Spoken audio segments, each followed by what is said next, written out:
Welcome to World Gone Weird, where we try to figure out what the heck is going on out there. Buckle up, folks. It's going to be a bumpy ride. Definitely bumpy. Seems like every day brings a new level of, well, weirdness. Indeed. The rate at which information is being disseminated, coupled with its dubious reliability, is making any coherent analysis increasingly difficult. I'll say, you can't trust anything you read anymore. It's all spin, all agenda. Especially with the election cycle heating up. Speaking of agendas, did you guys catch Trump's latest brainwave about Gaza? I swear, the man's got a talent for saying the quiet part out loud. Oh boy, here we go. Yeah, the US takeover proposal. It's a lot, to say the least. A lot is putting it mildly. The guy's suggesting we just waltz in, kick everyone out, and build a resort. Where's the planning? Where's the consideration for the people who actually live there? From a purely logistical perspective, the forced relocation of 2 million people presents an insurmountable challenge.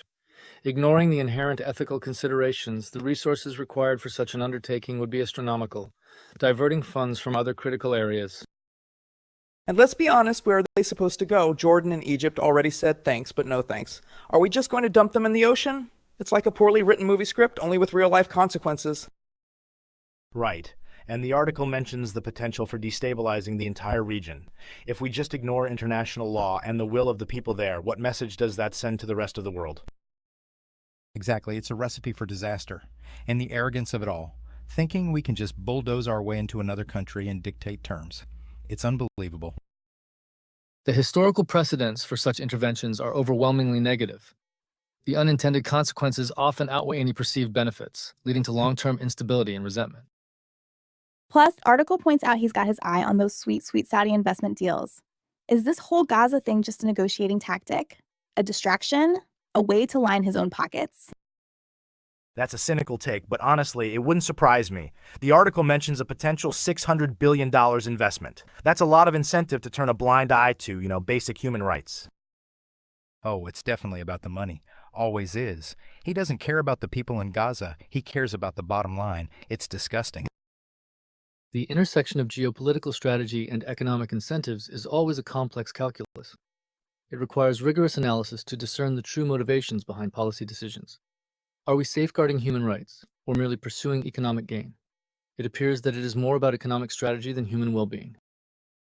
Well, while we're on the subject of the Middle East, what about Syria? He's saying we're not involved anymore, but we still have 2,000 troops there. Is he going to pull them out, leave the Kurds high and dry? That's a huge question mark. The article says those troops are helping prevent a resurgence of ISIS. If we pull them out, who's going to fill that void? It could be a complete disaster. Another power vacuum, another breeding ground for extremism.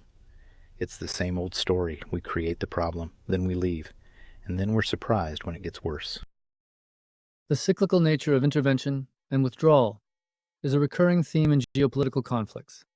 A comprehensive strategy requires not only military engagement, but also long-term investment in infrastructure, education, and economic development to foster sustainable stability. Withdrawing troops only to see a new or previously contained threat, it's almost predictable. And then there's Iran. He's back to maximum pressure, but the article says they're already weakened. So, what's the point? Is he just trying to provoke them? The article suggests it's an opportunity to squeeze them into making concessions on their nuclear program. But is that realistic? Are they really going to give up their ambitions just because we're putting the screws to them? It's a gamble, that's for sure. And a dangerous one. If we push them too far, they might just decide they have nothing to lose and go for it. The efficacy of pressure tactics is contingent upon a thorough understanding of the target's strategic calculus. Without accurate intelligence and a nuanced appreciation of their motivations, such strategies can backfire spectacularly, leading to unintended escalation. So, basically, the Middle East is a giant game of chess, and Trump's just knocking over all the pieces. It feels that way sometimes. It's just so complex, so interconnected, you can't just pull one thread without unraveling the whole thing. And he's not even playing chess. He's playing checkers? Badly. A less complex game with international implications is more than just a game. Okay, shifting gears slightly, did anyone see that just shared article about The Accountant 2? Ben Affleck's back. Finally, some good news. I did see that. I enjoyed the first one, so I'm cautiously optimistic. Though, let's be real, celebrity gossip is a welcome distraction from, well, everything else we've been talking about. Speaking of distractions, the first article mentioned diversity, equity, and inclusion programs. You can bet those initiatives will be gutted. Oh, absolutely. It's part of the whole Drain the Swamp thing, even though those programs are often vital for creating a more inclusive and equitable society, for people that are actually not rich. Right, and the article about the climate funding freeze, that's just devastating. Cutting off money for projects that are helping communities deal with the impacts of climate change, it's short-sighted and cruel. Well, he probably just looks at it like they should have planned better. Why rely on the government? Pull yourself up by your bootstraps, right? That's his stance.